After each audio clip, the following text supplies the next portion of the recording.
Saludos, estimados. ¿Cómo están ustedes? Espero que muy bien, dialogando nuevamente aquí en nuestro canal.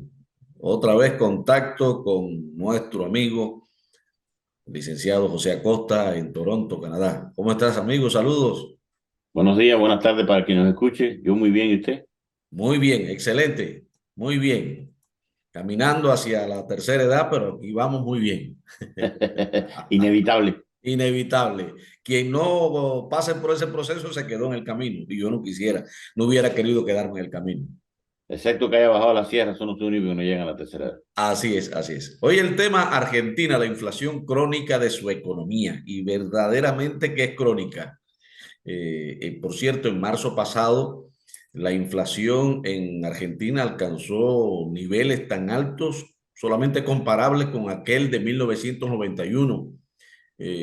José, vamos a hacer un poquito de historia primeramente. ¿Qué te parece si le haces un recuento a quienes nos están viendo sobre cómo Argentina logró salir de aquella hiperinflación inflación hace ya 30 años y un poco más? Muy bien. Bueno, la, la inflación, como bien tú explicaste en la introducción, es un proceso crónico que ha acompañado a la economía y al pueblo argentino por décadas. Sí, En el año 90, 89, 90, hasta el 91 se produjo lo que se conoció como la hiperinflación, que fue algo descomunal que le quitó todo el poder adquisitivo al salario, que desbalanceó la economía en sentido general. Y en ese contexto, el presidente saliente, Raúl Alfonsín, acordó con toda la fuerza política adelantar la entrega de la presidencia a quien había resultado electo. Y este vino con un grupo de ideas totalmente revolucionarias, se pueden decir, para la época. exactamente, no, y para la concepción, para el entramado político y sindical de la Argentina.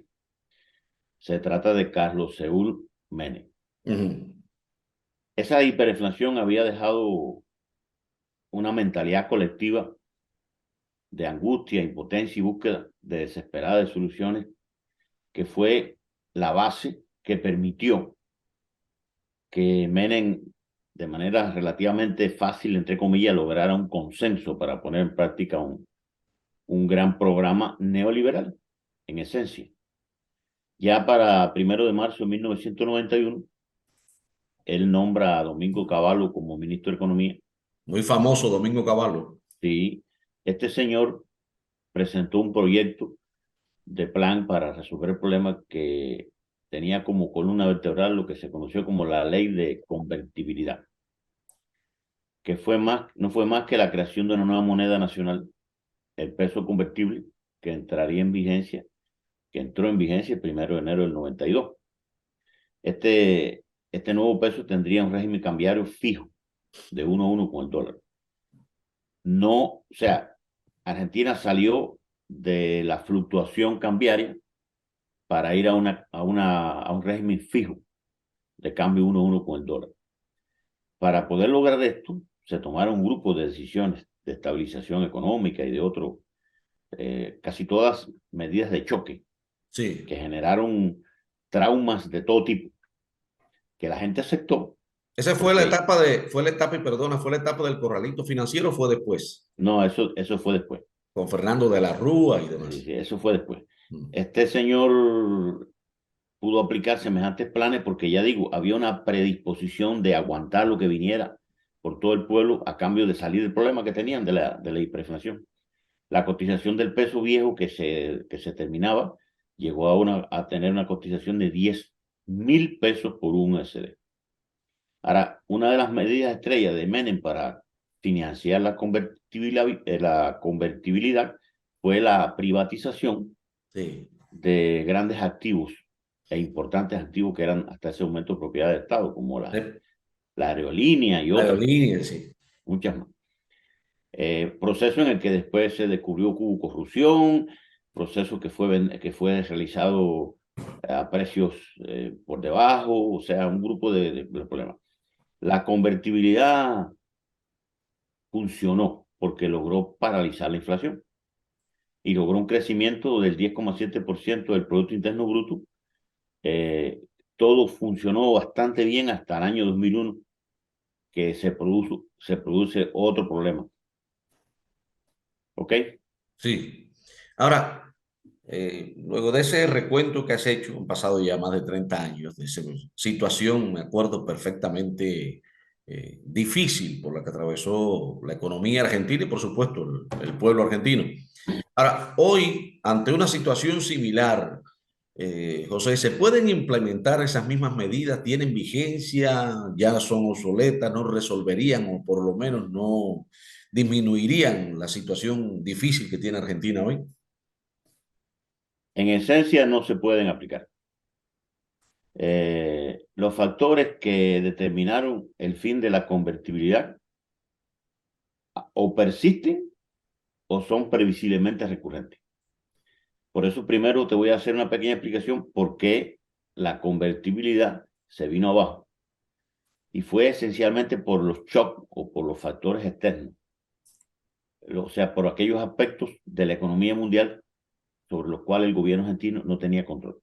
Ujú. Uno de ellos, las altas tasas de interés que se fueron estableciendo en Estados Unidos, que hizo que el dólar fuera muy fuerte, lo que significaba que el peso argentino era muy fuerte, era muy caro, se hizo muy caro el proceso del comercio exterior, porque los productos argentinos empezaron a perder competitividad a gran escala. Además, el 97% de la deuda externa era en dólares, Sí, lo cual hacía que le creara una tensión permanente a, la, a las reservas del gobierno que eran indispensables mantener altas para poder lograr la convertibilidad.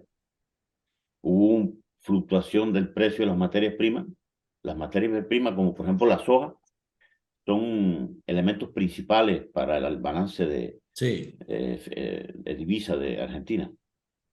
Pero el golpe más demoledor, no, también hubo una situación que se conoció como la crisis bursátil asiática, que esta se generó por Corea del Sur, Hong Kong, y después se extendió rápidamente por el mundo, que eso también le provocó una gran presión al sistema financiero argentino.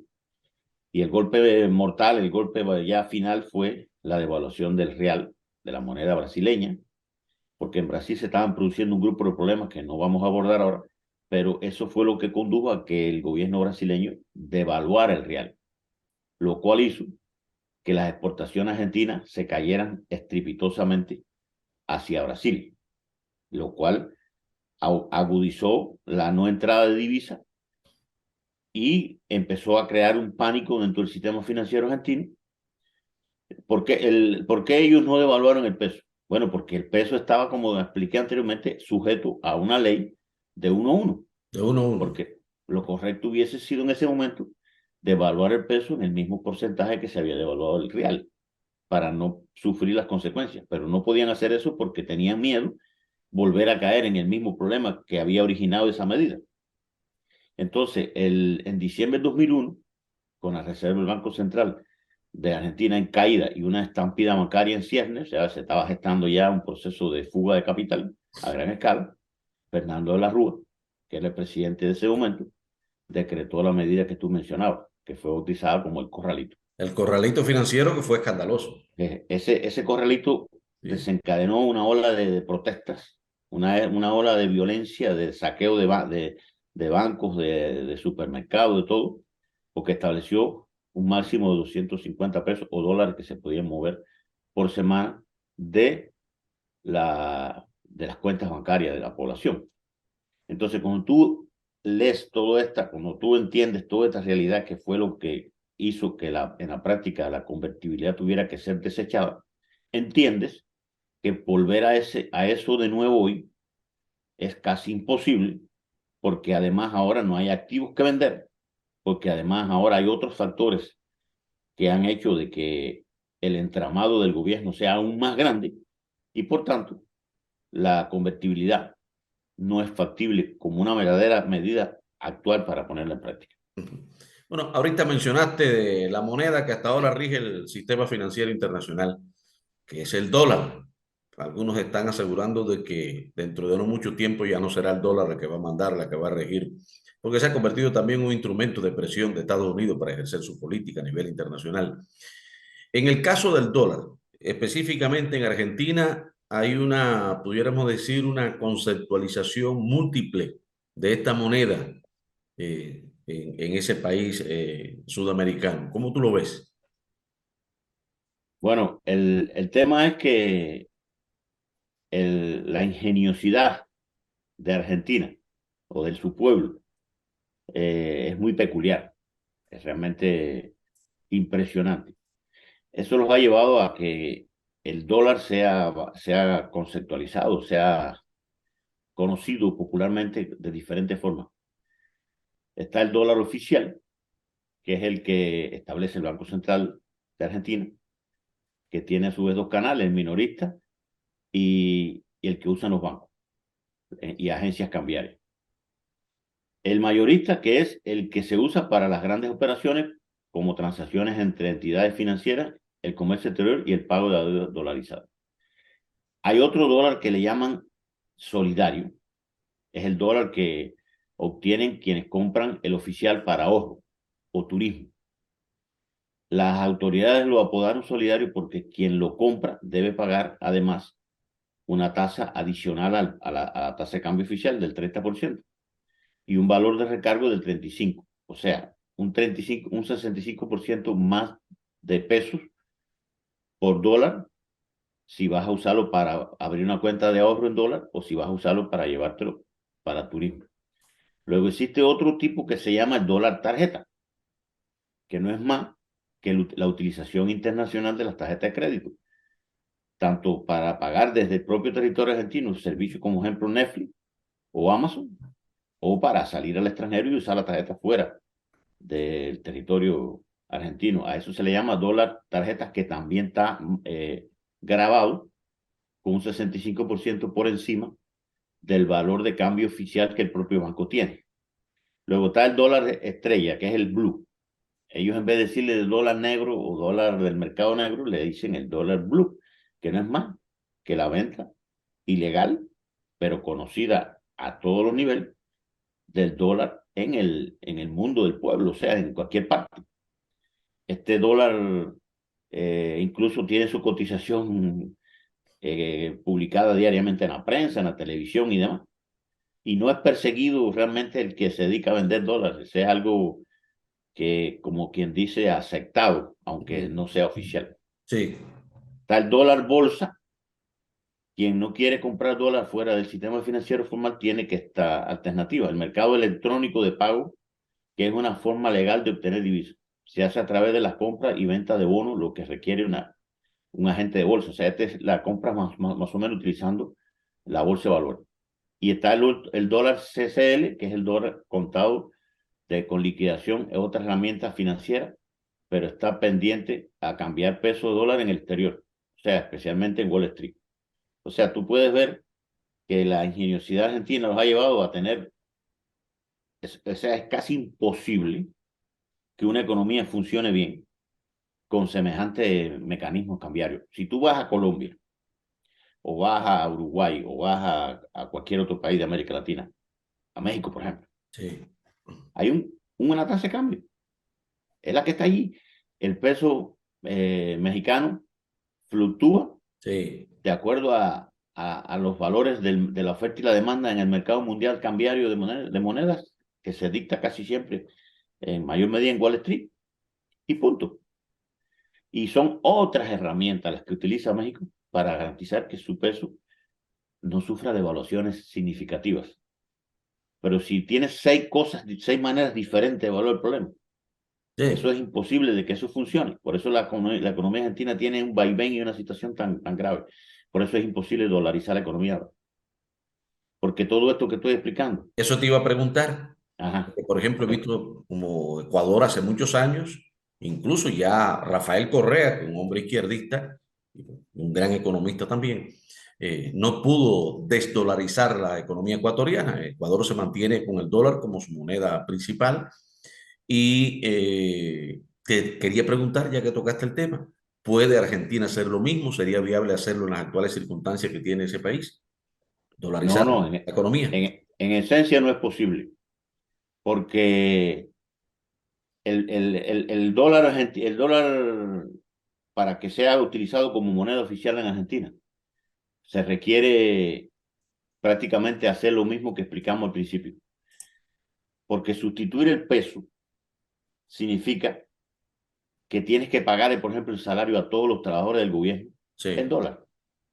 Estamos hablando de un estado supra. O sea, el sistema argentino, uno de los grandes problemas que tiene es precisamente una plantilla gigante de trabajadores que están asociados al gobierno de diferentes formas. Eso no estoy hablando solamente de las cosas que en cualquier país sí existen, que son importantes, como por ejemplo la policía o el ejército o las oficiales de inmigración, aduana, esas agencias que en cualquier estado existen. Pero es que en Argentina hay una gran cantidad de otras cosas que también cobran dinero de la caja central del gobierno. Entonces, ¿cuánto dinero hace falta? ¿De dónde van a sacar los dólares para poder hacer de un día para otro un cambio como el que sí, se hizo en Ecuador? Tiene que ocurrir algo como que pasó en Ecuador, porque Ecuador llegó a la dolarización porque el Estado quebró completamente. Fue un crash total. Y dolarizar tiene sus ventajas, obviamente. Acabaría con la inflación, pero haría a Argentina dependiente de factores externos. sí. Es en el banco, en la Reserva Federal de Estados Unidos, donde se van a dictar las políticas monetarias que van a afectar a Argentina, como sucedió con la convertibilidad. Tendría que subordinarse totalmente a Estados O Unidos. sea, pierde soberanía, Ujú. pierde soberanía.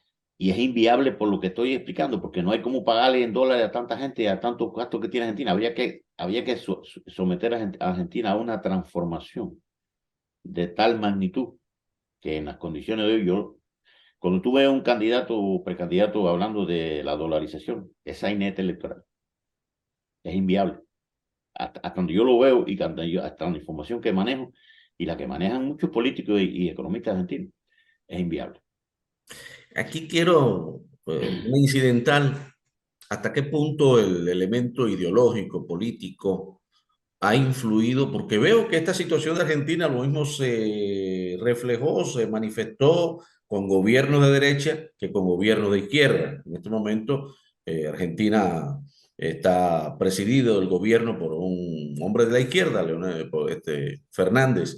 Eh, ¿Hasta dónde ha influido la política, la ideología en esta situación o es un asunto sistémico? Tiene que ver con el sistema, no con la ideología, con la política. Bueno, yo creo que hay de los dos, pero hay que entender que Argentina tiene un sistema político muy peculiar y tiene un sistema legal y tiene un sistema sindical que también tiene elementos que no están presentes en la mayor parte de los países, como por ejemplo el famoso aforo, que le llaman, que no es más que un político que ha sido electo como Cristina Fernández y otros tantos, es casi intocable para robar y para hacer lo que quiera mientras tenga la condición de aforo. Eso hace que la lucha contra la corrupción se haga muy difícil, se haga muy inviable. Incluso hay gente que tiene hoy en día una sanción de 6, 8, 10 años de cárcel y no la están cumpliendo porque todavía están ejerciendo la política en el puesto que habían sido electos. Entonces, el peronismo surgió en la década del 40 y de ahí hasta acá. Han gobernado durante 40 años.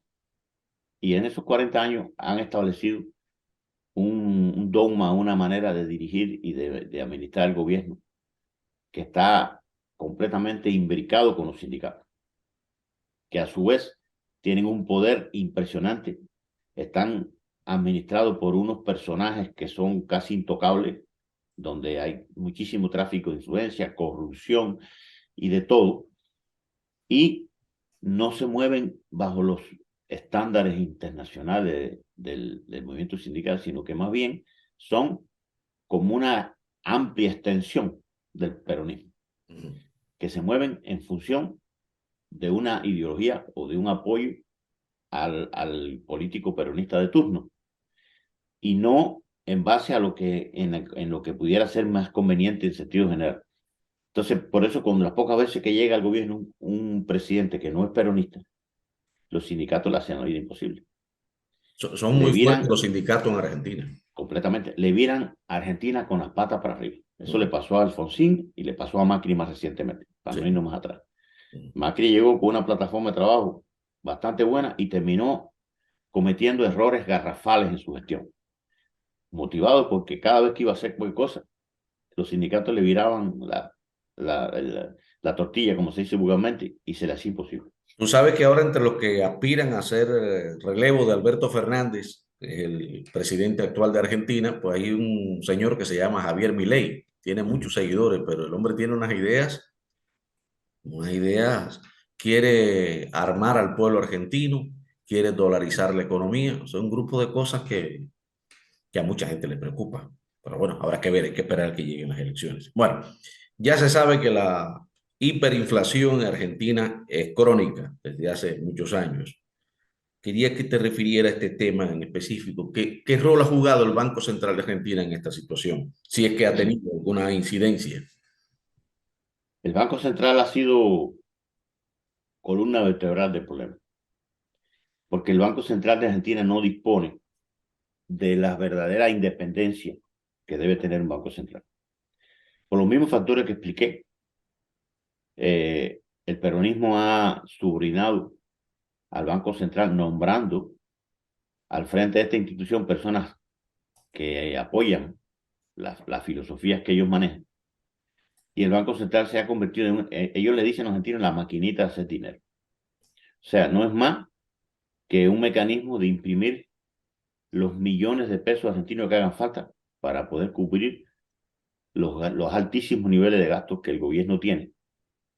No solamente en lo que explicaba ahorita de los salarios y de lo que se deriva de salario, que es vacaciones, prestaciones y otro tipo de cosas, sino también para establecer otro tipo de política, como por ejemplo subsidios. Subsidios a diferentes actividades o a diferentes sectores de la población, lo que ha hecho que el gasto no pueda ser cubierto con los ingresos fiscales. El déficit fiscal de Argentina es tan crónico como la inflación. Y es una cosa que va de la mano de la otra. Entonces el Banco Central no juega el papel que le corresponde. Cuando en un país el Banco Central es administrado por conceptos políticos, esto se convierte en un problema muy grave. Sin embargo, no se puede cerrar, porque sería, ese otro problema, Diría peor el remedio que la enfermedad. efectivamente. O sea que la situación es difícil. Bueno, y en ¿Sí? tu análisis que has hecho, yo sé que tú sigues muy de cerca toda esa problemática. ¿Hay alguna solución para este problema de hiperinflación en Argentina? ¿Ves alguna solución que habría que hacer? Bueno, soluciones hay, pero lo que no existen son las condiciones para ponerlas en práctica. Ujú. Desde mi punto de vista, primero porque hay que hacer una transformación. Lo primero que hay que hacer es sacudir el gobierno y simplificarlo a niveles que se correspondan con la realidad del mundo, Es decir, Argentina es un país burocratizado demasiado. completamente. Tiene unos gastos, o sea, la presencia del Estado dentro del sistema argentino es demasiado alta y eso hace que los gastos que se generan por conceptos administrativos burocráticos sea impagable. Y como que es impagable porque los ingresos fiscales no permiten sustentarlo, entonces acuden a la maquinita de hacer dinero que le explica ahora el Banco Central y es un ciclo vicioso. Mira, yo no voy a ponerme a decir todo lo que creo que debe hacer Argentina porque me parece que lo primero que hay que hacer en Argentina es que ellos se pongan de acuerdo y que establezcan un programa de trabajo como el que hizo Seúl Menem, pero desde otra óptica porque ya cosas de las que Menem hizo son imposibles de repetir. Es se requiere primero que se logre un nivel de voluntad entre todos los factores para poder entender el problema y poder atacarlo en sus causas. Y para eso hay que hacer unos sacrificios. Hay que sacar un montón de gente de los trabajos que están haciendo. También hay que renovar legalmente cómo funcionarían los sindicatos de ahí en adelante. Y yo, la verdad, no creo que eso esté ahora mismo en la mesa. Cuando usted ve a un político diciendo que va a cambiar todo eso de hoy para mañana, eso es campaña electoral. Y eso pudiera generar explosiones sociales y problemas al interior de Seguro, la sociedad seguro. argentina. Si no se ponen de acuerdo, porque ¿por qué con Menem no hubo explosión social? Porque se pusieron de acuerdo Sí, y lograron una cosa importantísima. La convertibilidad fue un proceso importante que se hizo, pero era insostenible porque no se hicieron otras cosas que había que hacer. Entonces, una cosa es que tú dolarices la economía para usar como moneda de curso legal el dólar. Y otra cosa es que tú hagas lo que hizo Panamá. Porque hay que saber diferenciar entre lo que funciona en Panamá y lo que funciona en Ecuador. La moneda oficial de Panamá se llama Balboa, Balboa es simbólica. pero no existe, si por ejemplo el gobierno panameño va a vender bonos del Tesoro para cubrir determinado déficit que tiene, los vende en Balboa. Ujú.